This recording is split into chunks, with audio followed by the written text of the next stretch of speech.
Olá, bom dia. Eu sou Estela Menegutti. Sejam muito bem-vindos aqui a mais uma live da série Conexão Portal, do Portal de Compras Públicas. Como um centro de excelência em compras públicas, nós estamos sempre buscando compartilhar conhecimento com os nossos clientes, com os nossos parceiros, a fim de aprimorar cada vez mais os processos do setor.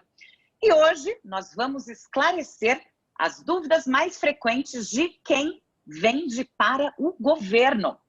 E Leonardo Ladeira, que é fundador e CEO do portal, convidou para a live de hoje Éder Barduco. Ele é empresário que atua desde 2009 no segmento de licitação, com foco no pregão eletrônico, comercializando produtos e serviços por todo o território nacional e, com os resultados obtidos, decidiu compartilhar e ajudar empresários a alcançarem resultados expressivos. E além de disponibilizar conteúdos gratuitos em seu canal do YouTube, tem cursos online, presenciais, consultorias e mentorias. Então, sejam muito bem-vindos, senhores. Tudo bem com vocês? Tudo bem, Léo? Tudo bem, Éder? Tudo bem, Estela. Éder, é um prazer ter você conosco aqui hoje para bater esse papo. Estela, como sempre, é ótimo encontrar com você nessa quinta-feira. Nosso encontro semanal, adoro. Bom dia, para mim é um prazer poder participar dessa live com a Estela, com a Luciana, com o Leonardo, sem palavras, pessoal. E falar daquilo que eu domino e que eu adoro, que eu amo fazer todos os dias. Para mim não existe sábado, domingo e feriado. Para mim é tudo igual. Faço isso todos os dias. Tá certinho. É assim mesmo que funciona, né, cara? É isso, dá gosto, né? A gente trabalhar com paixão. Então vamos falar de coisas que somos apaixonados aqui hoje. E você que está aí acompanhando a nossa live, pode enviar suas perguntas pelo chat, tá? O nosso convidado e o nosso CEO do portal, Leonardo Ladeira, terão o maior prazer em respondê-las. E se quiserem acompanhar a live pelo YouTube, nós estamos ao vivo lá também, no canal do Portal de Compras Públicas. Muito bem, então vamos começar a nossa live com a primeira pergunta que vai para Éder Barduco. Éder, quais os primeiros passos para vender para o governo? Eu falo que tem dois passos, Estela. Primeiro, o pessoal fica muito assim, eu preciso ter uma empresa. Você pode atuar de duas formas, pessoa física ou pessoa jurídica. E como atuar na pessoa física? Eu não estou falando na pessoa física, você vender como pessoa física, a não ser se for um pregão exclusivo de lotéricas da Caixa, que daí sim, a recomendação nossa é que seja pela pessoa física, até pela documentação mais simples. Mas para vender em pregões nos portais, nos maiores portais, ou em todos os portais, eu recomendo você começar na pessoa jurídica. E na pessoa física você pode ser um consultor. Mas eu vou começar como pessoa física, atuar como consultor? Sim, até para você aprender do processo, qual é a recomendação melhor ainda? Que faça um treinamento. Quando eu comecei lá em 2009, não tinha treinamento, a gente aprendia na raça, eu aprendi errando e acertando. Acertando muito mais para chegar até hoje. Mas errei muito, perdi muito dinheiro. Hoje não. Hoje existe o Éder, o ProListação e diversas outras pessoas que sabem do processo e que vai te ensinar num curto espaço de tempo a fazer o negócio acontecer. Para você empresário ou para você pessoa física. E o que eu tenho dito muito, pessoal, o processo ele parece ser muito complexo, muito difícil, mas a hora que você aprende a rodar essa roda por completo, você vai visualizar que qualquer um pode. Eu ainda brinco, se eu, com toda a minha timidez e limitações, conseguir, qualquer um pode conseguir, Estela. Então eu recomendo assim, você começar fazendo por um curso. Antigamente, 2009, quando a gente começou, você dava tiro para tudo quanto é lado e não era até penalizado. Eu participei de um evento onde só tinha pregoeiros e eu estava presente, onde o palestrante disse que eu não era penalizado na época, não é porque eu não cometia falhas, é porque o pessoal não sabia penalizar os fornecedores. E que hoje eles estão sendo treinados para seguir o que a lei fala com relação a você não seguir o que pede o edital. Então, hoje, qual é a recomendação? Faça um treinamento. Eu não gosto de curso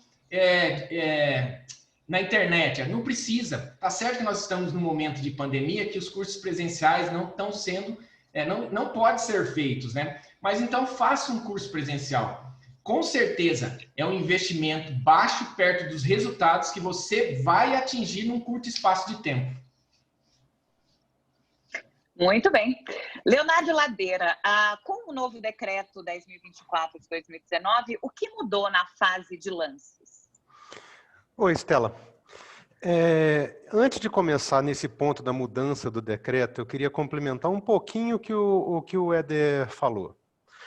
Vender para governo é saber seguir regra. É diferente de você estar montando um negócio qualquer, abrir a porta e esperar que o cliente chegue na sua porta e fale com você, né? Queira comprar de você. É entender um edital e entender que tem um rito e entender que você tem não só a possibilidade de vender, como o risco de descumprir uma regra e ser punido por ela, isso que ele falou aí.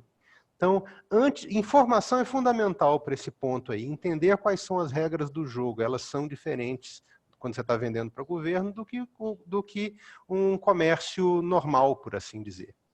Parte dessas coisas que você tem que entender como é que funcionam, tem exatamente a ver com a fase de lance. Que como é que funciona um processo, se eu quiser fazer um resumo do que é participar de um processo eletrônico? Bem, o ente comprador vai publicar o edital ou no portal de compras públicas ou em várias outras plataformas que você tem aí no mercado. Vou pegar o exemplo do portal de compras públicas por motivos óbvios, tá bom? Ele publicou o edital, automaticamente ele está na internet. Quem tem o nosso aviso de licitação vai receber isso automaticamente ou na app ou por e-mail 3 vezes por semana. É a mecânica que a gente faz isso em cima da classificação que a gente faz do tipo de processo que está acontecendo disso e baseado em cima daquilo que a pessoa quer receber. Aí a pessoa baixa o edital, lê, esse pedaço do ler é importante, tá? Não adianta só baixar o edital lá, que não acontece por osmose. Você tem que entender o que está dizendo ali dentro. Tá? E você vai descobrir ali dentro o que o ente comprador quer comprar, quais são os documentos que você precisa ter e qual é a mecânica de compra. É uma compra direta, é um registro de preço, a entrega de uma vez só, a entrega é fracionada, a entrega é distribuída. Tem um monte de coisa que você precisa enxergar que não é só o produto que está sendo comprado. Aí você entende que vai participar disso e você vai lançar a sua proposta no portal. Essa proposta hoje, por conta de uma mudança da Lei 10.024, envolve que você lance seus preços, marcas e modelos, quando cabe, nem tudo tem marca e modelo, às vezes é um serviço, tá? E você vai alimentar também os documentos de habilitação que são exigidos pelo processo licitatório. Isso aí você tem um universo de documentos que é padrão, mas cada processo pode ter documentos próprios. Às vezes precisa de uma amostra, de uma declaração de conformidade com alguma legislação, às vezes você tem alguma coisa adicional além da documentação clássica do processo.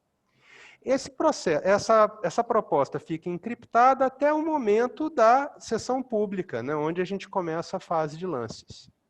Na fase de lances, o que acontece nessa hora?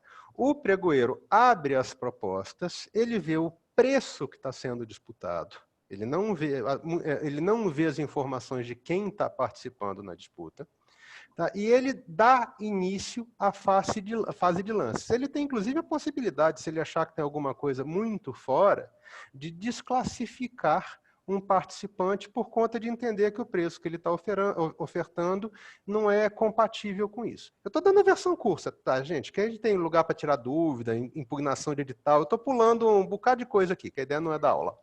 É só para entender o processo. Na fase de lances, na prática, é um leilão ao contrário, né? Quem já participou de um leilão, o preço sobe. Quando a gente está falando aqui, por isso que se chama pregão reverso, você vai na linha do quem vende por menos para o ente comprador. Dentro desse processo, você tem que entender qual é a mecânica de lance que está sendo dada ali hoje. A legislação envolve duas modalidades básicas, né? A Lei 10.024. Um é o processo aberto, o outro é o aberto-fechado. No processo aberto, o que acontece? Você tem um intervalo de 10 minutos inicial e nos 2 últimos minutos que você tem, ou seja, depois do 8º minuto de disputa daquele item, qualquer lance que aconteça estende em 2 minutos o tempo de encerramento daquela disputa. Então, quer dizer que vai de para 12, 14, 16? Não. Se eu dei um lance aos 8 minutos e 50, a disputa vai até os 11 minutos e 50. Se eu dei um lance aos 8 minutos e 1, vai aos 10 minutos e 1 também. E você tem sempre esses 2 minutos de intervalo entre um e outro, empurrando o prazo da disputa. E, enquanto tiver alguém dando lance, o item não encerra. Quando é que ele encerra? Passou 2 minutos sem nenhum novo lance, aquela pessoa que deu aquele lance vai ser considerado o provável vencedor, tem outras coisas no meio do caminho daí, e a disputa daquele item está encerrada. Eu não vou entrar em habilitação, homologação, senão a gente estica. No lance aberto fechado, é diferente. Você tem um intervalo de tempo, tá? E você tem um fator randômico depois desse tempo. Aí qual é a questão? Você não está disputando necessariamente para ganhar e ser o menor preço dali. Mas você está disputando para estar entre os 3 melhores preços que estão dentro daquele intervalo. Porque quem tiver dentro do intervalo de escolha desse item, vai ter o direito depois, no intervalo de 5 minutos, de dar um lance só, fechado, ninguém vê o que a pessoa deu, eles abrem todos os lances de uma vez só.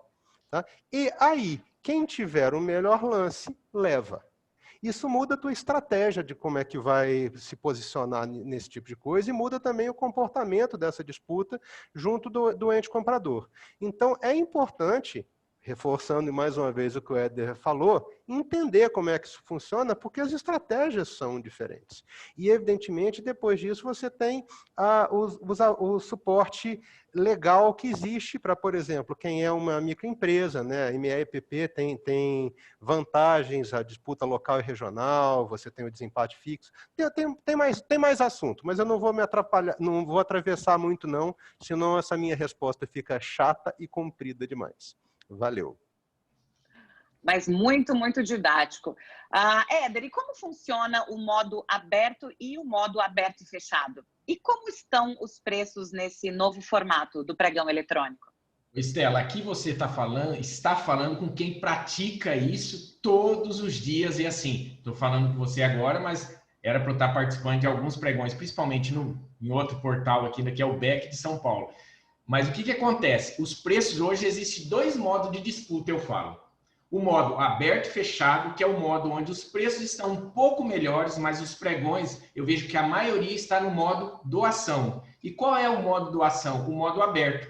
O modo aberto, para o governo, acredito que eles acreditam que ficou muito melhor, porque os preços estão muito baixos, estão uma verdadeira doação. Só que, na realidade, não é positivo isso aí para quem compra, porque essas mesmas pessoas, e eu vejo, e eu falo isso de prática, que estão jogando o preço lá embaixo, não estão conseguindo entregar o produto ou o serviço que arremataram, porque é inviável. Nós temos aqui grandes empresários que atuam na área de consultoria, nós atuamos como consultoria, e nós temos noção real do custo do produto, e às vezes a gente visualiza, na grande maioria, no modo de disputa aberto, que é o modo doação que eu falo, o pessoal jogar abaixo do preço que a indústria está vendendo. Então, eu não consigo entender o que esse pessoal está fazendo.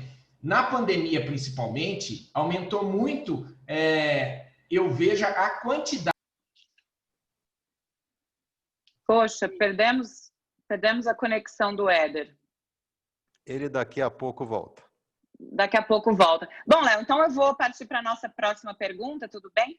E depois a gente retoma. Volta voz para ele, com certeza. Tá ótimo, depois a gente retoma, então. Então vamos lá. Léo, o que é o Sistema de Cadastramento Unificado de Fornecedores, o SICAF? E eu preciso ter o SICAF para participar de licitação? Estela, essa é uma dúvida comum de quem está participando de processo licitatório. Olha o Éder aí, vamos deixar ele terminar? Voltou. Aí a gente... Eu acho que não sei o que aconteceu aqui, pessoal, não sei se foi aí, caiu minha conexão. Caiu. Tudo bem, estamos Seja acostumados. bem-vindo. Estamos acostumados. Uhum. Seja bem-vindo novamente. Então vamos lá, continuando. Eu tenho visto muito com esses novos, depois da pandemia que a gente vem passando ainda, muita gente entrou no mercado. Por quê? Tem bastante pessoas ensinando sobre o processo agora, só que falta pessoas entenderem mais, fazer o que o Leonardo disse, ler o edital, compreender. Às vezes a pessoa olha só lá a descrição do produto e o portal, eu tenho cadastro e participo. Só que ela não faz os custos reais do processo. E isso atrapalha muito o processo. Por quê? Empresas sérias que têm preço para arrematar, não estão conseguindo arrematar porque estão chegando os amadores e levando. E o órgão, eu não tenho dúvida, que estão tendo problema com esses amadores que estão fazendo esse desserviço no processo do pregão eletrônico. Então, assim, essas lives, eu acho muito importante o pessoal participar e aprender do processo do jeito certo. Nós aqui, nós ensinamos o mão na massa, que fala que é fazer o processo com preço sem desclassificação, porque senão fica assim. Tem empresários que a gente atua aí que ele fala, eu não quero participar de pregão mais esse ano, porque os preços, Éder, não tem condições no modo aberto. E isso precisa mudar. E como isso vai mudar? Os pregoeiros penalizando essas empresas, o que a gente não tem visto muito. Não só desclassificar, e sim penalizar. Então, modo aberto e fechado, para mim é o melhor, porque tem lá, como o Leonardo disse, 15 minutos de aberto, 10 minutos do encerramento aleatório e classificado aquelas 3 melhores propostas, você dá um único lance que você pode arrematar num preço melhor. Agora, o modo aberto, o que acontece? O pregão só se encerra a hora que ninguém mais dá lance. Eu mesmo já fiquei num pregão que eu fiz transmissão ao vivo no canal, em um único lote, 5 horas e 30 minutos dando lance, até o pregão acabar. Ficamos na segunda colocação, que não tinha mais condições de reduzir. E isso é muito ruim para o mercado, porque estão estragando os preços dos produtos e serviços. Ontem mesmo participamos de outra disputa, que o valor foi arrematado numa prestação de serviço 30% mais baixo que o valor contratado há 3 anos atrás desse cliente que era nosso cliente, que há 3 anos atrás tinha esse contrato, e agora 30%. O que estão fazendo para isso acontecer? Como que estão conseguindo honrar esses compromissos? Eu não sei como. Muito bem. Léo, vou retomar, então, aquela nossa pergunta. Vamos fingir aqui que ela nunca foi feita. Então, Léo, o que é o Sistema de Cadastramento Unificado de Fornecedores, o SICAF? E eu preciso ter o SICAF para participar de licitação? Vamos lá, Estela. Como eu comecei a falar aquela hora, que a gente começou a bater um papo aqui enquanto você não voltava, Éder. Então, mas como a Estela citou, vamos começar do zero, não tem problema. O SICAF é o cadastro de fornecedores do governo federal. Ele é necessário se você vai participar de um processo no portal do governo federal. Por exemplo, no portal de compras públicas, ele não é uma necessidade. Você entrega a sua documentação na participação do processo, não num cadastro do governo federal prévio. E, inclusive, exatamente porque o SICAF não tem o que a gente chama de API, não tem uma ferramenta de consulta externa para outras plataformas, tá? A gente, inclusive, recomenda para os nossos compradores que eles não usem a previsão de uso de dados do SICAF nos processos registrados no portal, exatamente porque isso vai gerar trabalho interno para dentro do comprador. Porque como você não tem um processo automático, você vai ter que jogar para a equipe de compradores, quando essa modalidade prevista em lei é usada, de ir atrás da documentação de um por um, manualmente, para alimentar o sistema dele. Então, a gente entende que isso vai, em vez de ajudar, atrapalhar a celeridade do processo. Agora, isso é válido para o portal de compras públicas e para outras plataformas. Se você quer fazer uso do portal do governo federal, você precisa do SICAF. Sem o SICAF, você não vai participar. Só precisa entender, gente, que cada ente comprador tem liberdade de escolher qual é a plataforma que plataforma usa. A exigência legal é elas estarem integradas com o Portal Mais Brasil, a plataforma Mais Brasil do governo federal, que a gente está, etc. Tá? E cada ente comprador, são mais de 50 mil no Brasil hoje, tem regras próprias para isso. Então, mais uma vez, leia o edital para entender o jogo. Se você não conseguiu entender isso que está... Qual é a regra do jogo, você já perdeu, você já entrou fazendo besteira. Você pode até ganhar, mas provavelmente vai ganhar e perder dinheiro. Vou pegar um gancho dessa história da doação, que o Éder citou aí, do modo doação. O modo doação é o modo não sei o que estou fazendo. Recentemente, o Portal de Compras Públicas fechou um convênio com o Sebrae São Paulo, e através do site compraspublicassp.com.br, a gente está disponibilizando os editais paulistas, tá? E inclusive franqueando para ME e PP a participação de todos os processos que acontecem no portal para os empresários que são paulistas também. Então é um cadastro gratuito, inclusive para participação de disputa, quando você é ME e PP paulista, para processo paulista. E dentro desse afã, a gente vê que tem gente que não lê direito, acha que sabe o que está fazendo e depois se arrepende. Teve um caso de um fornecedor, do ME, que foi participar de um processo, não leu que o edital, onde é que... Ele só viu que era em São Paulo, ele estava em São Paulo capital, e era um município, o município comprador estava na fronteira com Minas, era longe. Ele não viu onde é que estava sendo licitado aquilo, ele não prestou atenção disso e não viu que a entrega era fracionada. Resultado, ele não colocou o preço correto e ele perdeu, ele ganhou, mas perdeu dinheiro, porque o custo do frete e a logística de entrega não foi cotada. Leiam o edital e não joguem dinheiro no lixo, pessoal, por favor. Isso aí é fundamental. Sempre falamos isso aqui nas nossas lives, né? Leiam o edital, cautela, muita cautela, né?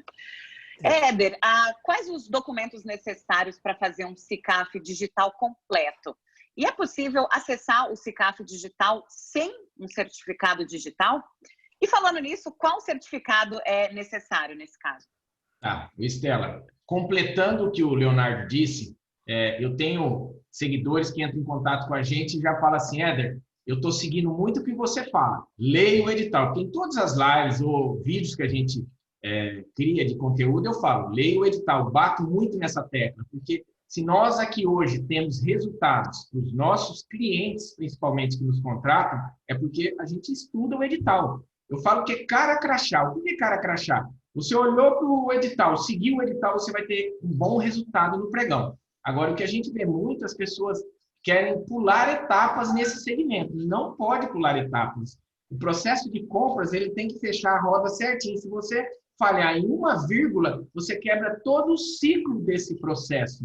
Então, o segredo do negócio é a leitura do edital. Porque se você compreender esse edital, você vai ter um bom resultado. E, às vezes, o pregão não é nem o preço. Porque, às vezes, você vai chegar no teu preço, vai ter toda a documentação, todas as exigências daquele edital e vai ganhar na desclassificação dos concorrentes que estão na frente, porque provavelmente esse pessoal que está jogando o preço lá embaixo não vai conseguir honrar com todas aquelas exigências do edital.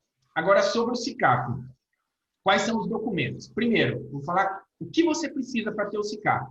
Para vender para o governo federal, como o Leonardo disse, através do maior portal lá, que é o Comprasnet, você precisa do SICAF. Sem o SICAF, você não consegue vender para o governo federal. O que eu tenho visto, alguns portais estão não exigindo, mas colocando no edital, se você tiver o SICAF, você não precisa apresentar a documentação que contempla no SICAF.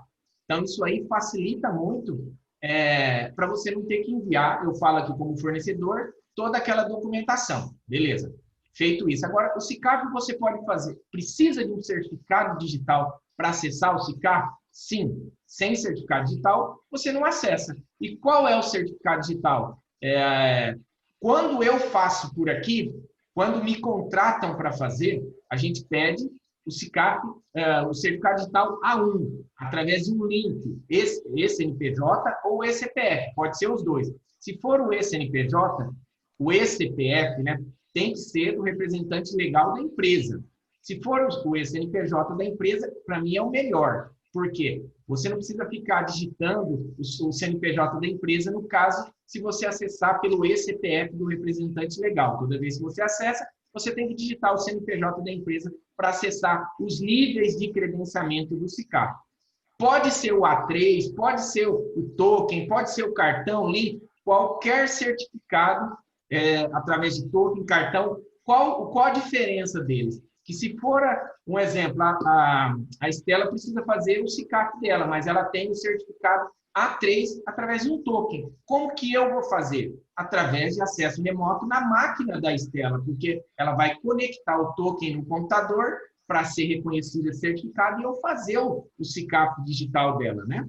Agora, se ela tem o certificado A1, o link, eu vou falar, Estela, faz um favor para mim, me envia o link e a senha. Vou instalar na minha máquina e vou fazer esse seu SICAP. Então, assim, eu vejo que as pessoas colocam pelo em ovo na hora do SICAP, e é muito simples.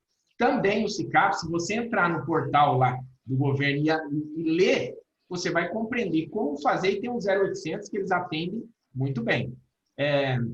Quais são os documentos? Nível 1 do credenciamento. A pessoa física, ela precisa fazer somente o nível 1, 2 e 3, e dependendo se ela for um engenheiro, um médico, um enfermeiro que tem uma certificação, um registro numa entidade de classe, ela preenche também nível 5. Uma empresa ME, uma OE, uma EPP, recomendado fazer os 6 níveis. E o MEI? O MEI você faz o nível 1, 2, 3, 4, o 5 e o 6 é dispensado. E quais são os documentos agora? Então, os documentos. Para você fazer pessoa física, RG, CPF, se for casado, certidão de casamento, RG, CPF da esposa, somente isso. Por quê? O nível 2 você não preenche, no caso que é habilitação jurídica, pessoa física não preenche. O nível 3, ele é integrado com o site da Receita, ele vai buscar automaticamente, aqui eu estou falando de um SICAP pessoa física, a certidão federal e a certidão trabalhista. Aí você precisa fazer o nível 5 se for registrado em alguma entidade de classe. Se for, como eu disse, um enfermeiro, um médico, um engenheiro, alguma coisa assim. Então, isso aí, pessoa física. O MEI vai fazer o nível 1, 2, 3, 4, 5 e o 6 é dispensado. O que é o nível 1? Agora eu vou falar daí para empresas, tanto o MEI quanto os outros, ME, PP. Você vai colocar nível 1, RG, CPF do representante legal dessa empresa, se for casado, certidão de casamento, RG e CPF. Você vai preencher documentação de sócios, dirigentes, colocar linha de fornecimento, tudo isso aí. Mas documentos são esses. Você preenche e faz o upload no portal. Sempre fazer o documento correto. Por quê? Quando você imprime a situação do fornecedor na parte de consulta e o CRC, ali não está os documentos, ali só mostra que você fez. Então, eu falo que o SICAP aceita qualquer coisa. Só que a hora que o pregoeiro, você ganhar o pregão e o pregoeiro for consultar, ele vai ver se os documentos que estão ali realmente são os documentos corretos, tá? Tá. Nível 2, contrato social consolidado. Feito isso, nível 3. Nível 3 ele é integrado com o site da Receita. Então, a hora que você acessa, ele tem que estar tudo azulzinho ali. São bolinhas que ficam piscando dizendo que suas documentações estão ok. Se tiver algum documento vencido, você procura seu contador, quem tem contador, ou se não, às vezes é a certidão do FGTS ou a federal, você imprime e preenche os dados dela e faz o upload no portal. Nível 3, beleza. Nível 4, certidão estadual, certidão municipal. Vai digitar as informações e fazer o upload no arquivo. Do arquivo no nível 4. Nível 5, documentação do responsável técnico da empresa. No caso, se é uma empresa de engenharia, ela precisa colocar o CREA da empresa e o CREA do responsável técnico. Nível 6, balanço patrimonial e certidão de falência. SICAP é só isso. Feito isso, você vai para a aba seguinte, que é a aba de consulta, e imprime o seu CRC, situação do fornecedor, para ver se está tudo ok. Agora, uma atenção que eu gosto de bater sempre na tecla. Pessoal, SICAP 100% gratuito. O que acontece? Existem empresas que se utilizam do layout do governo federal, tá? se passando pelo site do governo e cobram para fazer o SICAF. Nós cobramos para fazer o SICAF, mas eu sempre deixo claro e informo o cliente, eu mostro a pergunta 7 e 8 lá no portal, que fala exatamente isso.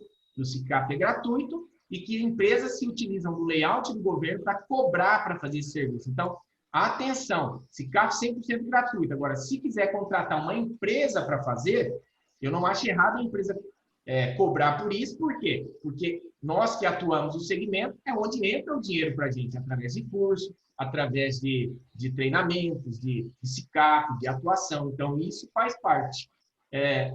Acredito que eu respondi as 3 perguntas. Foram essas, Estela? Mais didático impossível, eu diria. Muito bem, Éder. E eu vi quem está acompanhando aqui a gente, está sempre nos acompanhando, na verdade, é o Rodolfo dos Anjos. Então, um excelente dia para você também, Rodolfo. Bom, e ainda para você, Éder, como estão os preços nesse novo formato do pregão eletrônico? E que fatores afetam o preço nas licitações? Os preços, a gente comentou um pouco de preço, tá péssimo. Eu falo, pessoal, aqui assim, eu sou uma pessoa muito verdadeira no que eu falo, eu não gosto de omitir informações. Às vezes a gente faz a pessoa falar, você não poderia falar assim, mas é a realidade do mercado. Nós temos clientes, um dos clientes que a gente atende é o número 2 do Brasil no mercado dele, é o número 2. E ele tirou o pé do acelerador e falou, não é a hora agora, não vamos participar porque os preços estão ruins. E isso eu escuto diariamente e vejo isso diariamente. Como mudar isso? Eu vejo que isso só muda se o pregoeiro começar a penalizar essas empresas que estão fazendo esse desserviço ao mercado. Tá? Se tiver outros que atuam, até mesmo você comentou, acho do Rodolfo, que atua, e fala que é diferente disso, eu gostaria até que me mostrasse, porque o que a gente vê, e eu atuo aqui, em todas as áreas a gente participa, e está complicado. Eu acho que nesse ponto aí, eu não acompanhei se o portal chegou a fazer lives com pregoeiros, eu até recomendaria, é legal fazer, para ver o que acontece desse lado, o que eles estão pensando com relação aos preços, porque logo no início, nós tínhamos clientes de mentoria, uma delas do Rio de Janeiro, falou, vai quebrar as empresas pequenas. Por quê? Hoje, no modo aberto, quem vai ter o preço para arrematar? Os grandes, que têm um preço melhor. Só que eu tenho visto ao contrário. Não é os grandes que estão arrematando. Acho que os pequenos não querem deixar de vender e vão jogar o preço lá embaixo e ver o que vai acontecer, né? É isso aí. Léo, e uma dúvida recorrente de quem quer vender para o governo é: se eu vender, eu vou receber? E se eu atrasar a entrega do produto ou do serviço, quais problemas, quais consequências eu posso sofrer? Vamos lá. O debate vai caminhar de forma intensa em algum pedaço aí. O Éder colocou uma questão, tem gente jogando preço baixo. Tem gente jogando preço baixo. Eu vou só abrir um parênteses aqui de novo. Mas eu concordo com o Rodolfo, a gente não pode fazer jogo de preço. A gente tem que estar disposto a entender até onde eu posso ir, parar aonde eu posso ir, e pelo menos é a maneira que eu, enquanto empresário, vejo a coisa. É melhor eu não ganhar um negócio do que eu jogar dinheiro no lixo. Então, o preço está muito abaixo, muito provavelmente essa pessoa não vai dar conta de entregar o que está dizendo. Deixa a pessoa caminhar. A gente tem visto hoje um crescimento do grau de penalizações. Isso que o Éder falou é uma verdade. Tá? Tem gente fazendo besteira, tem gente gerando problema para a administração pública. Essas pessoas, e eu entendo que isso é positivo para o mercado, estão sendo punidas. Eu fico com muita pena quando eu vejo que é uma pessoa que está sendo punida porque fez uma besteira, porque ela não fez o que a gente fala aqui toda vez. Leia o edital, entende o que está fazendo, entende o que você... Não se bota numa fria, por favor. Não joga dinheiro no lixo. Então, às vezes é melhor você falar, eu chego até aqui. Alguém foi além? Não era para mim? Ou vamos ver o que acontece depois. Porque eu já vi, e tenho relatos disso no portal, onde entre a pessoa que ganhou e a pessoa que levou, tiveram 8 desclassificações. preço errado, a pessoa está querendo passar um produto que não está dentro da especificação, alguém pediu alguma coisa na especificação do edital e o fornecedor tenta empurrar uma coisa que não está exatamente dentro daquilo. Tenta dar jeitinho numa coisa, gente, que não tem jeitinho. Tá? Isso eu já falei isso em outras lives. Lê o edital e vende aquilo que estão pedindo no edital. Eu uso o exemplo do ar-condicionado. Está pedindo um ar-condicionado de 9.000 BTU e não citou a palavra inverter. O inverter é mais caro, gente. Não cota o inverter, cota o que não é. Entrega o que estão querendo comprar, não o que você quer vender, porque você não vai receber um centavo a mais por entregar um produto melhor do que o especificado. E, em compensação, você também não vai ser punido porque entregou aquilo que a pessoa pediu. Sabe? O argumento o meu é melhor do que aquele não é o argumento certo. O argumento é: o que você está entregando é o que está sendo pedido? Sim ou não? E se não tem jeitinho para mais sempre tem, você está jogando dinheiro no lixo, mas não tem jeitinho para menos. Tá? E isso é importante e a gente tem visto isso acontecer. Então, isso é parte do que a gente fala, aprende a regra do jogo.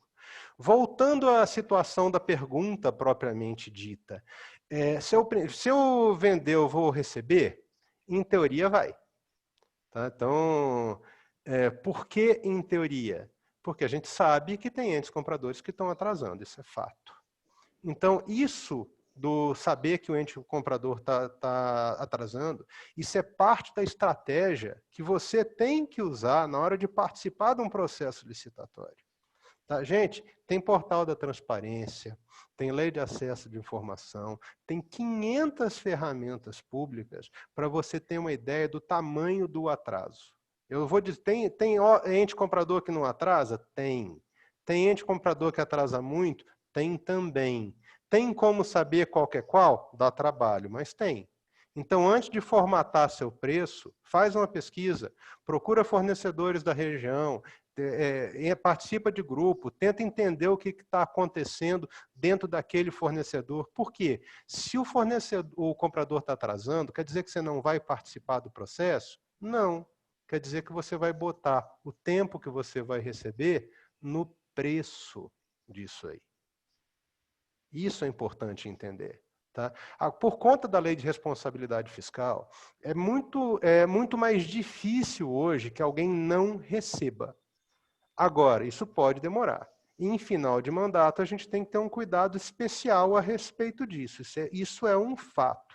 Mas, se você fez tudo certinho, isso cabe depois explicar o que é fazer tudo certinho, e entregou tudo certinho, e está atrasando para responder, o que você pode fazer? A primeira coisa, ponto mais importante que você pode fazer é questionar a respeito da ordem cronológica de pagamentos do órgão comprador. É lei. O órgão comprador tem que pagar na sequência que os serviços ou produtos foram aceitos pelo órgão. Então, o órgão comprador não tem direito de quebrar essa ordem cronológica. Então, a primeira coisa que você faz, está demorando, ok, eu quero, por favor, e quem garante que você tem esse direito de informação é a própria lei de acesso à informação. Qual é a ordem cronológica de pagamento? Quem é que está na minha frente? E você tem direito de saber o que está acontecendo e você pode acompanhar isso. E outra coisa que é muito importante, a gente já conversou, eu estou atravessando a pergunta do Éder, a próxima, aí, então a gente chega para falar disso depois. Tá? Mas tem coisas para você fazer para ter certeza que você entrou nessa fila, gente. Que a maior parte das pessoas que falam que vendeu para o governo e nunca recebeu, não entrou nem na fila de pagamento. Faltou alguma coisa para acontecer. Bom, então, ainda seguindo essa linha, Éder, qual caminho eu devo seguir para não ter problemas nos recebimentos? Nesse caso, vou falar de prática, de atuação, mas antes eu quero completar só algo que eu vi que o Rodolfo escreveu ali. Ontem, nós atendemos durante 3 anos uma empresa em consultoria, e depois fizeram o curso, tudo, estão tocando o barco sozinho. Ontem ela falou assim, Éder, pode isso? Nós participamos de um pregão que começou em 17 milhões e foi arrematado em 500 mil. Aí eu fico pensando, qual é essa matemática? Qual é essa matemática, Léo?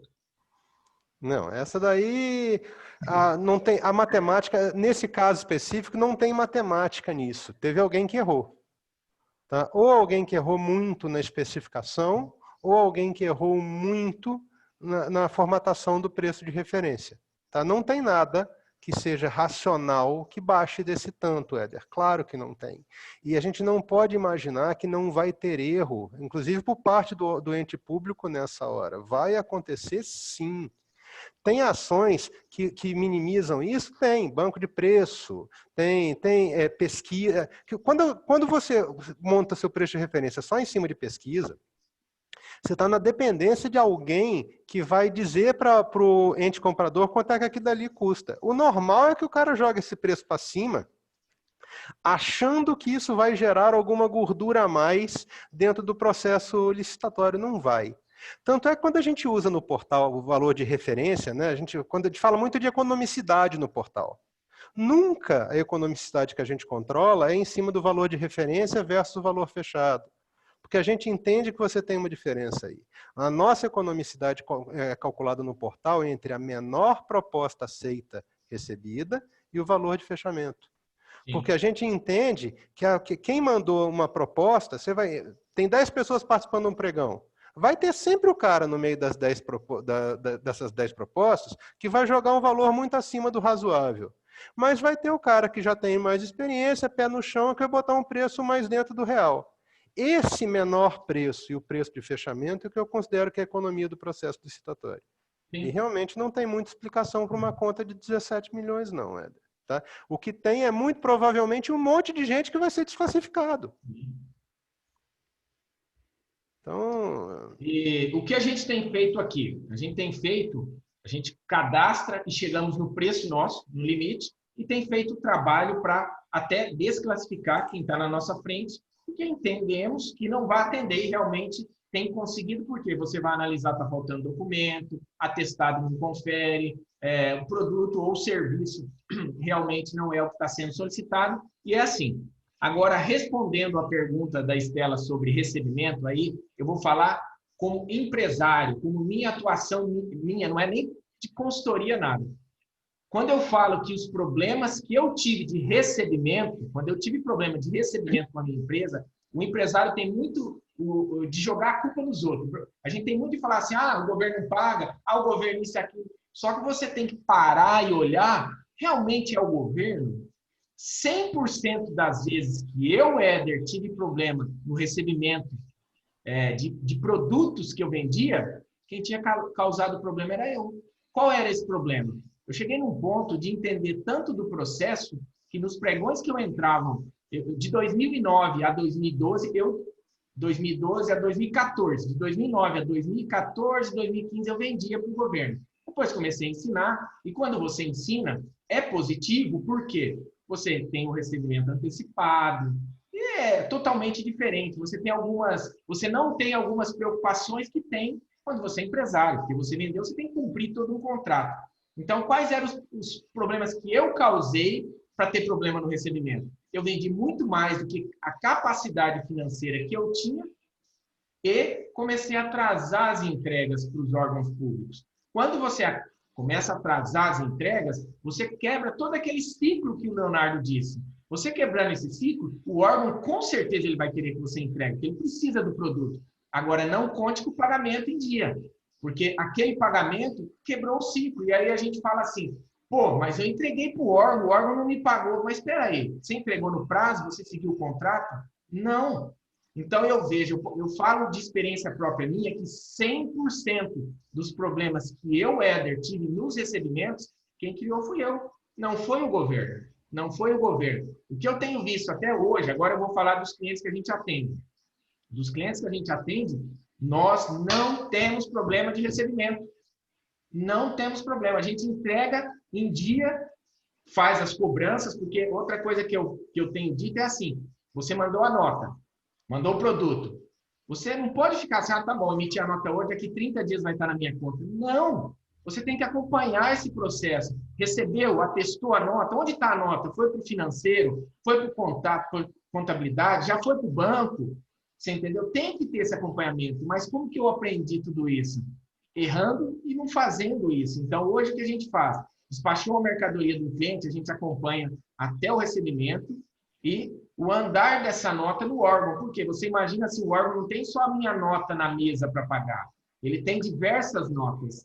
E ele vai pagar aquela pessoa que está lá perguntando, conversando, que está no pé dele o tempo inteiro. Pelo menos é o que a gente tem visto. Então, o governo paga na grande maioria. Eu vou falar por mim de novo. Eu vejo que no meu caso, quem errou foi eu se eu tivesse feito. Porque todos os processos que eu fiz no prazo, eu não tive problema de recebimento. Eu vendi para órgão federal, estadual, municipal, para todo o Brasil, onde você pensar, eu já vendi.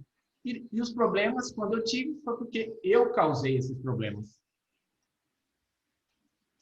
Mas, Léo, às vezes, né, mesmo tendo todos os cuidados e seguindo todos os procedimentos corretos, o fornecedor não recebe os pagamentos devidos pelo governo, né? Então, o que fazer nesses casos? Dureza. Eu concordo com o Éder. A maior parte dos problemas que a gente tem é a gente que gera. Tá? Então, e eu vou citar um a mais que ele não citou aí, que eu acho que era importante ressaltar. No contrato, tem quais são as certidões que você tem que manter em dia para receber. Tá? O que acontece muitas vezes, gente? Você só mandou a nota. Aí o órgão tem a certidão que você mandou lá no contrato.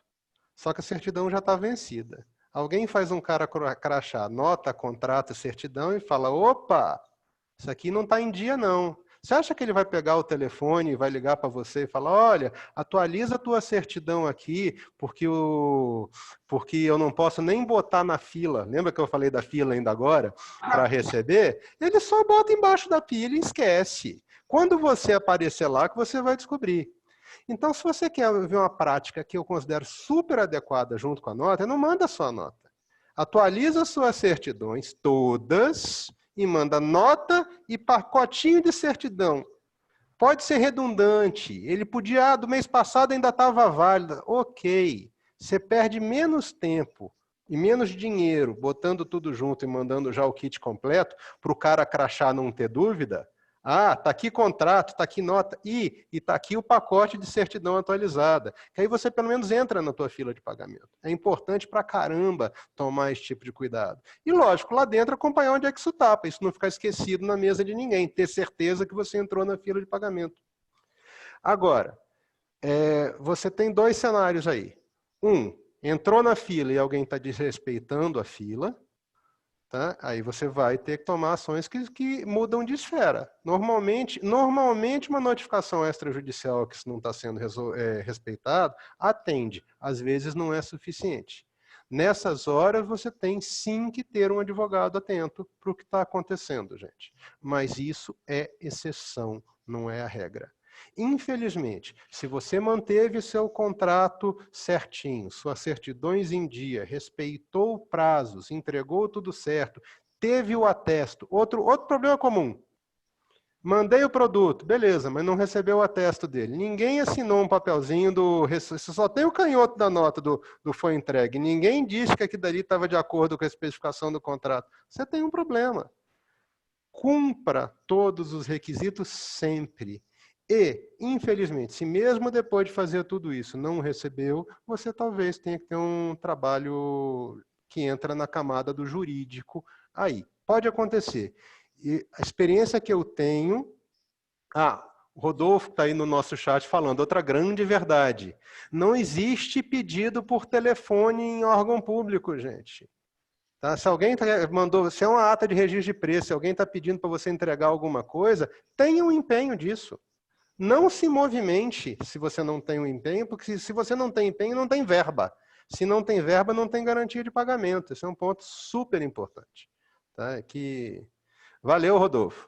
Tá aí, virou. Podia ter chamado ele, né? Na próxima vamos fazer uma nós três, Éder. Vamos. Tenho certeza que ele top. Beleza, oportunidades não vão faltar, que eu acho que vai ser bem produtivo isso aí. Ele está pedindo para mandar o link já. Tá Essa eu pedindo para não mandar o link. consigo, mas na próxima a gente faz, com certeza. Então, esse tipo de coisa, infelizmente, tem um momento onde isso pode judicializar. Tá? Então, tenha um advogado e tenha certeza que você tem que ter tudo certinho para fazer acontecer. Então, esse é o passo ruim da coisa. Éder, você se especializou num nicho de alto interesse no país todo, o dos pregões eletrônicos para agências lotéricas, né? Que são realizados pela Caixa Econômica Federal. Como que você começou nessa área e como que está a procura no seu site pelo serviço nesse momento de pandemia?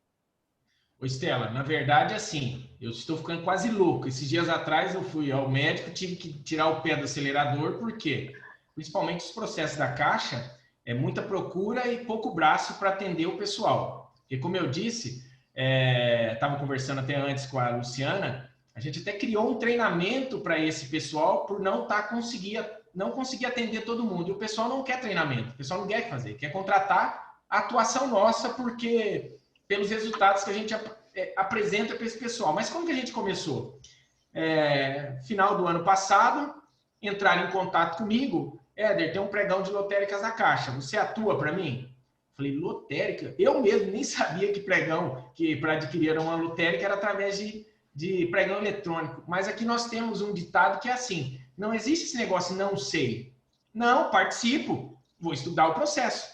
E fui estudar como era o processo, falei, pô, mas é um pregão simples, é o único formato de disputa, que ele é no modo aberto, só que é um leilão, é como se fosse um leilão, porque o pregão hoje em dia, como o Leonardo disse no início, lá na segunda pergunta, você é um leilão, você usou como que foi a palavra, Leonardo? Reverso.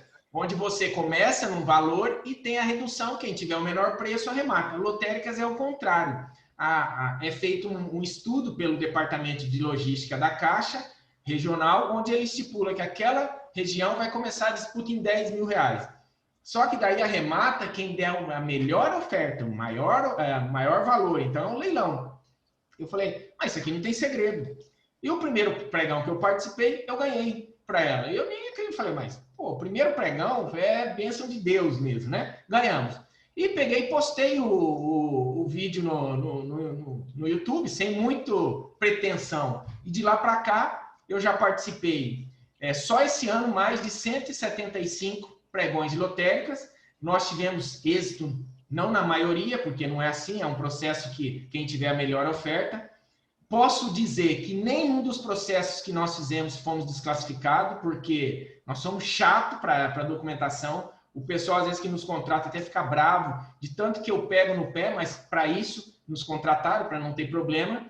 E comecei nesse trabalho de atuação constante. Se não tivesse a pandemia, na pandemia, o que aconteceu? Chegou a ter aí, eu lembro que eu abria o site da Caixa no início do ano, tinha lá 300 licitações naquela semana, 100 licitações de lotérica. E a gente estava ficando louco com isso.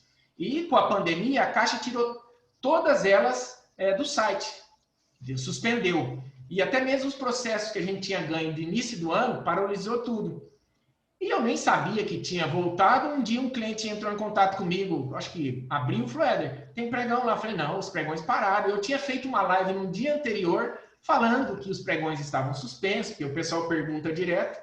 Foi quando eu vi que abriu. Só que abriu assim, eles estão publicando hoje, exatamente na data de hoje, só tem 2 editais publicados. O 37, que poderia ser credenciado para participar até na data de ontem, às 9 horas da manhã, e o 42, que pode ser, deixa eu ver aqui que está na minha tela, até dia 22 pode fazer o credenciamento e atuar. E de lá para cá, todos os editais publicados da Caixa teve nossa atuação com resultado positivo para clientes, e aqueles teve cliente que a gente não conseguiu devido a preço. Com relação a valores, é uma loucura, porque é muita gente sem noção também, e as pessoas não fazem cálculo se vale a pena ou não. Um exemplo, recebi uma ligação de uma senhora da Bahia, falou, Éder, participei de um pregão numa cidade de 12 mil habitantes, onde eu cheguei a 390 mil.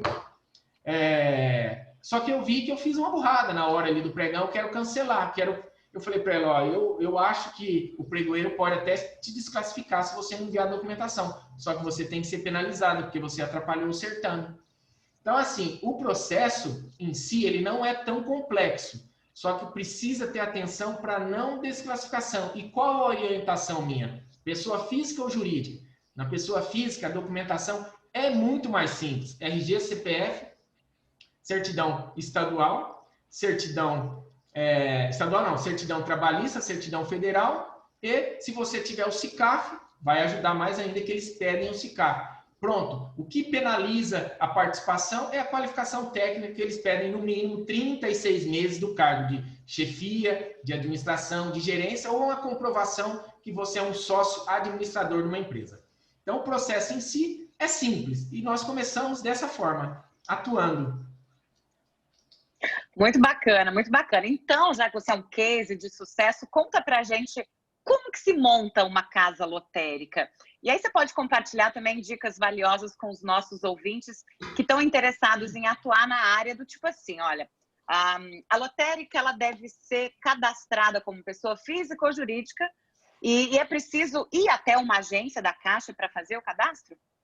Como que era antes da pandemia? Você fazia o pré-cadastro no portal, no site da Caixa, bem simples esse pré-cadastro, só que você dependia do gerente liberar. E você chega na Caixa, pessoal, em qualquer lugar do Brasil, ninguém sabe nada, e não é uma culpa deles. Eles não são treinados para isso, né? E você vai lá, ninguém sabe nada, o gerente falava, não, eu tenho que entrar em contato com a minha matriz para liberar, e nada. O gerente sentava na mesa dele, aquele gerente que sabe como fazer, e ele liberava o acesso no mesmo dia. Nós tivemos clientes de Curitiba que eu fui atender, que ele chegou na Caixa e meia hora estava com o acesso dele liberado. Só que na grande maioria do Brasil todo não era assim. Então tínhamos muito problemas de clientes que nos procuravam em cima da hora e perdiam o prazo, porque não conseguia liberar isso aí. Com a pandemia, a Caixa digitalizou todo o processo. Então você, em 10 minutos, você vai lá e nem isso, você faz seu cadastro e já está apto a participar de licitações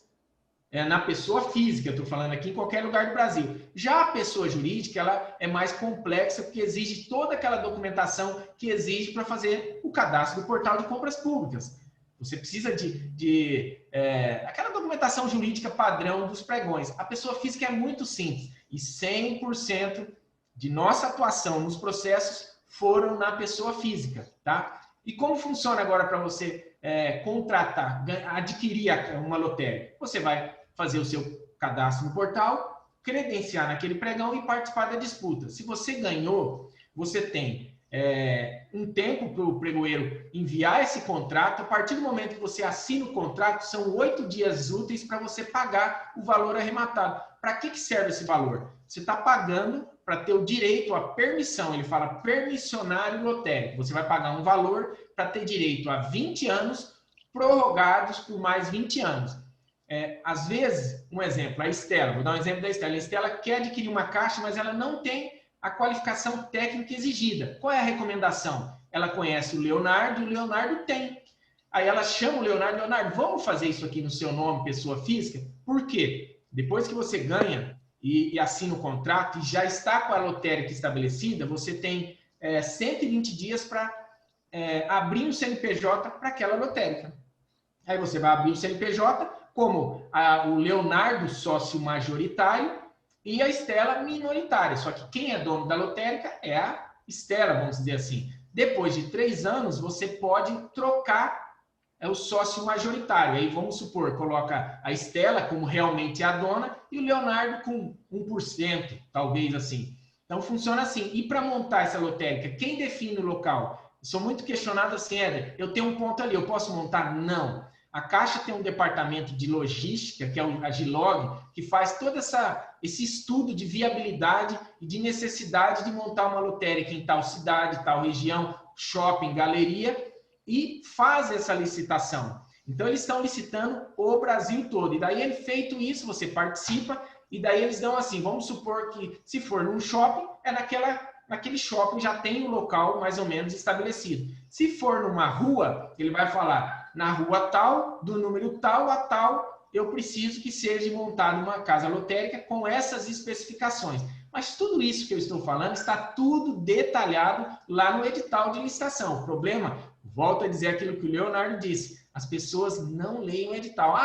Tem 70 páginas, lê. Como que você vai entrar num negócio de risco, num negócio pregão, num loteria, se você não lê um edital de licitação? Algo que pode transformar a sua vida por 20, 40 anos, né? Então, mais ou menos, o processo é assim. Fiquei devendo alguma resposta, Estela, que é tanta coisa que eu... Olha, se tiver devendo alguma coisa, vou continuar com você na próxima pergunta, você engata aí. Porque esse assunto é realmente muito interessante, né? Ele desperta muito interesse. Então, conta mais pra gente aí. O valor arrematado no pregão de uma agência lotérica, por exemplo, é destinado a qual finalidade? E também, por quanto tempo uma pessoa pode ser proprietária de uma casa lotérica?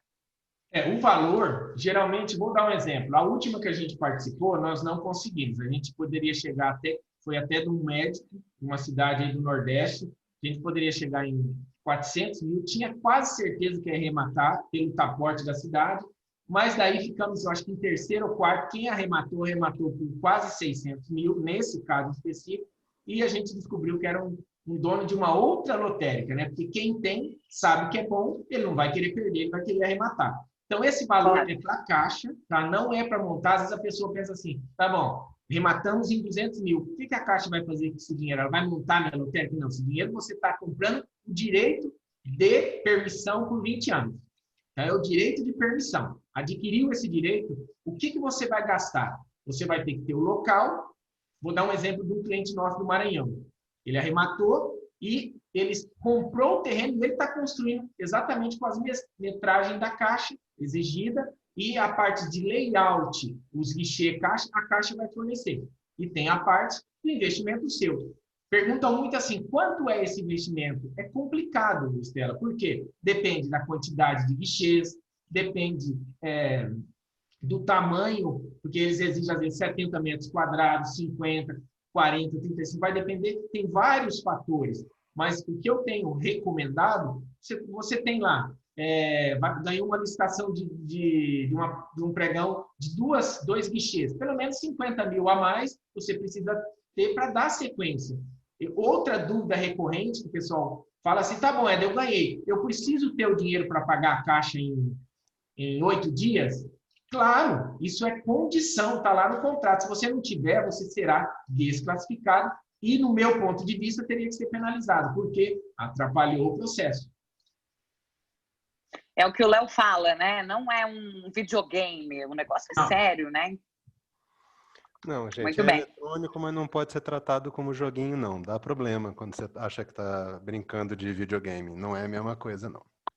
Léo, o que eu tenho dito, Estela, é assim, às vezes a pessoa quer entrar por ela própria, achando que ela vai conseguir, porque quando você visualiza, às vezes, um vídeo nosso, ou lê o edital, ele é até simples. Só que essa simplicidade tem que desconfiar, porque essa simplicidade você acaba cometendo algumas falhas que não podem. E quando você contrata o serviço de pessoas experientes, como é o Rodolfo que entrou, o Éder, tem outros aí, tende a evitar problemas e não é custo. Eu falo que isso não é custo, isso é investimento.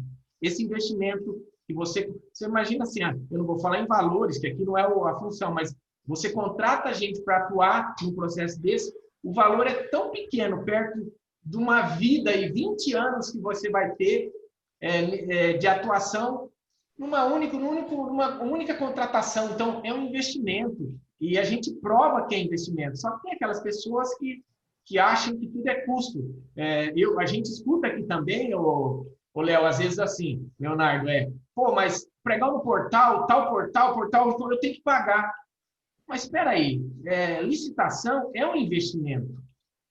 Você participar, o valor que você investe para participar numa licitação é tão pequeno perto do resultado que você pode ter.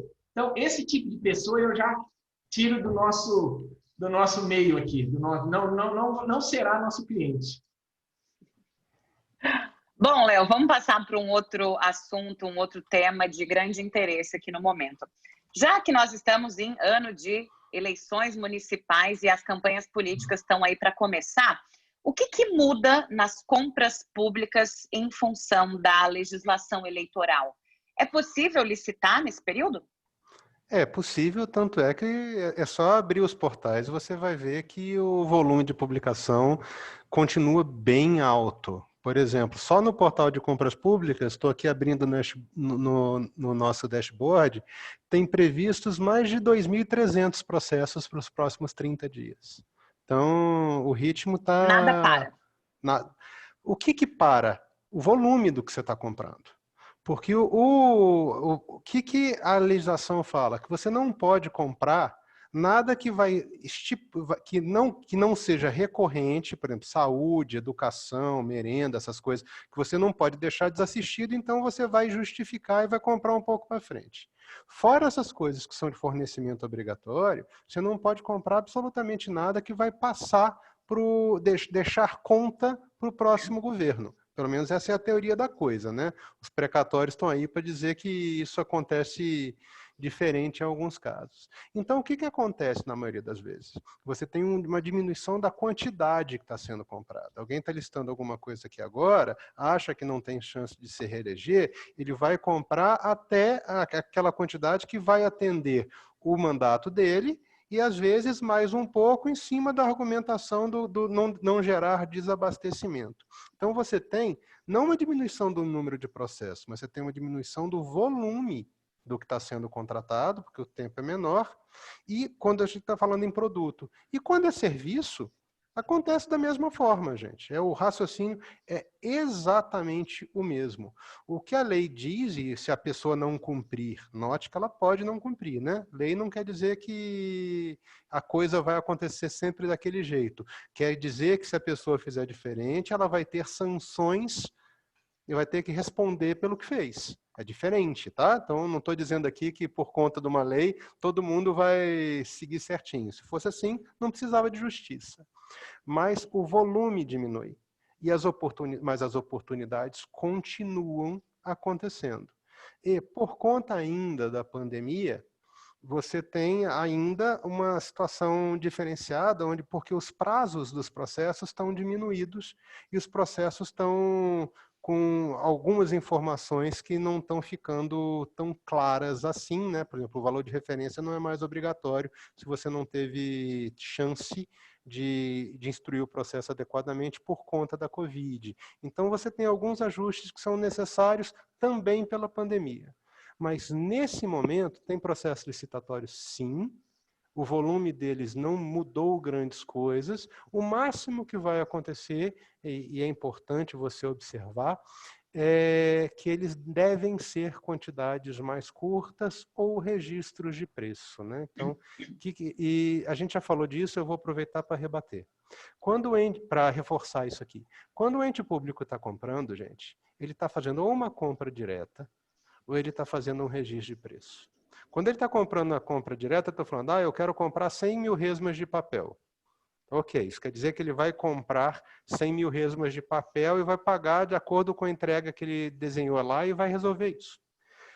Ele também pode fazer uma ata de registro de preço, que ele diz que ele quer saber qual é o preço para comprar até aquela quantidade. São duas coisas diferentes. Uma, você tem que ter verba empenhada, você tem que ter dinheiro em caixa para fazer, você tem todo um processo. O outro, você empenha à medida que você vai fazendo os pedidos. Lembra que eu falei na última pergunta? Não se movimente sem empenho, é essa situação da ata de registro de preço.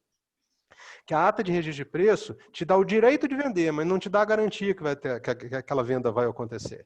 Então, são duas coisas. Aliás, se você quer jogar dinheiro fora, ganhei uma ata de registro de preço de 100 mil, seja lá o que for. Já está com 100 mil no meu estoque. Você jogou dinheiro no lixo. Não faça isso. Tá? Então, tem momentos para isso acontecer. Mas o que eu queria ressaltar é exatamente isso. Nesse momento, você vai ver uma diminuição dos volumes licitados, não das licitações, porque as demandas continuam acontecendo. E fique extremamente atento. Alguém fez uma pergunta, acho que foi no Facebook agora. Existe algum lugar onde a gente possa saber se o órgão está devendo, como é que estão os pagamentos dos órgãos? O Portal da Transparência vai mostrar tudo o que ele pagou. Não vai mostrar para o órgão o que ele tem devendo. O que você pode fazer se você faz conta? Veja, junto do portal da transparência, mostrando tudo que ele pagou, você vai ver quando é que ele contratou aquilo e quando é que ele empenhou aquilo, que são informações obrigatórias. Então, você vai saber que ele empenhou alguma coisa no mês tal e pagou no outro mês. Dentro dessa conta, você tem uma ideia de qual é o prazo médio de pagamento que esse órgão está fazendo. Agora, qual é o tamanho da fila e qual é o tamanho do buraco que um órgão tem, não existe isso no país ainda, tá? Eu não sei quem foi, só me sopraram essa pergunta aqui. Tem mais várias lá no canal do YouTube, eu acho que não vai dar tempo hoje, eu prometo gravar videozinhos curtos e botar lá no canal do YouTube para a gente falar sobre os pontos que estão sendo tratados ali, tá, pessoal? Mas é basicamente... Combinado, hein? Tá registrado aqui. Tá joia, Estela, vamos lá.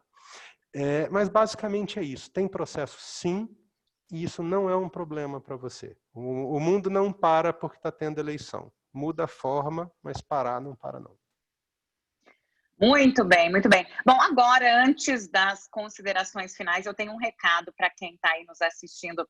No final da live, nós vamos sortear entre os participantes 5 exemplares do Pocketbook da coleção Direito Público do professor Jacobi sobre a Lei 8666 de 1993, a principal legislação brasileira para licitações e contratos administrativos, já atualizada com o novo decreto do Pregão Eletrônico 10.024 de 2019.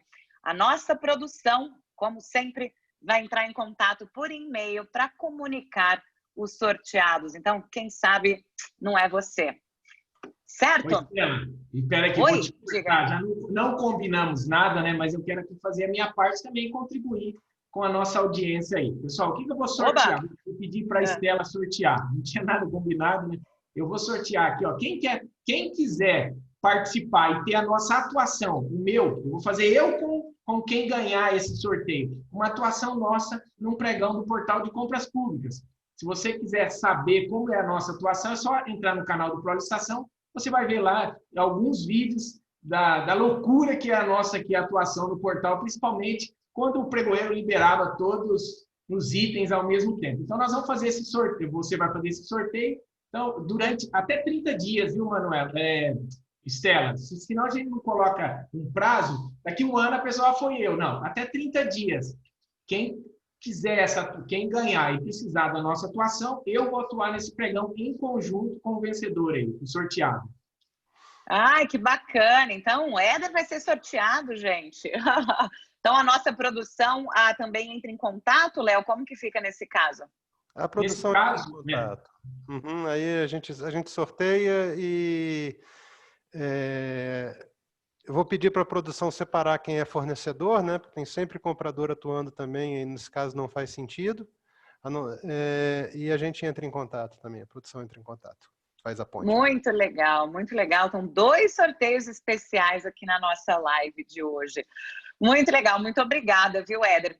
E você gostaria de fazer alguma última observação? O que eu quero é agradecer essa oportunidade de a gente estar debatendo sobre o assunto. Isso é muito importante e necessário.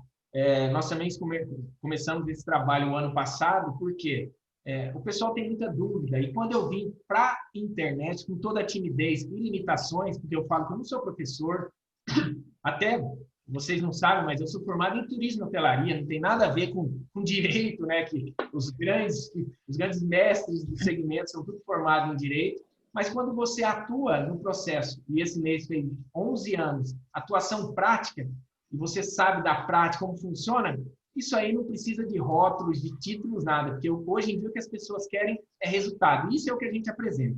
Então, isso é muito importante a gente mostrar para as pessoas a oportunidade que todas as empresas podem vender para o governo. Todas. E essa informação não chegava até essas empresas. E agora, com a internet, com essas lives, com diversas pessoas divulgando esse trabalho, tirou um pouco aquela licitação que antigamente a gente entrava e eu falava assim, nossa, um pregão no Brasil inteiro, do meu segmento, que era a área médica, odonto hospitalar, e tinha lá 5 participantes. Cadê as empresas? Hoje a gente entra, tem muito mais participantes. Isso é bom para o mercado. Não é só um que tem que ganhar, todos têm que ter uma fatia desse mercado. E no meu ponto de vista, para diminuir a corrupção, Quanto mais empresas sérias estiverem participando do certame, isso tende a acabar. Então, assim, eu acredito que vocês têm que fazer quanto mais essas lives, nós também, igual falou de fazer com o Rodolfo, legal trazer pessoas do segmento e mostrar que qualquer um pode. O que depender da gente, nós estamos aqui de braços abertos para ensinar qualquer empresa ou até mesmo uma pessoa física que quer atuar como consultor nesse segmento.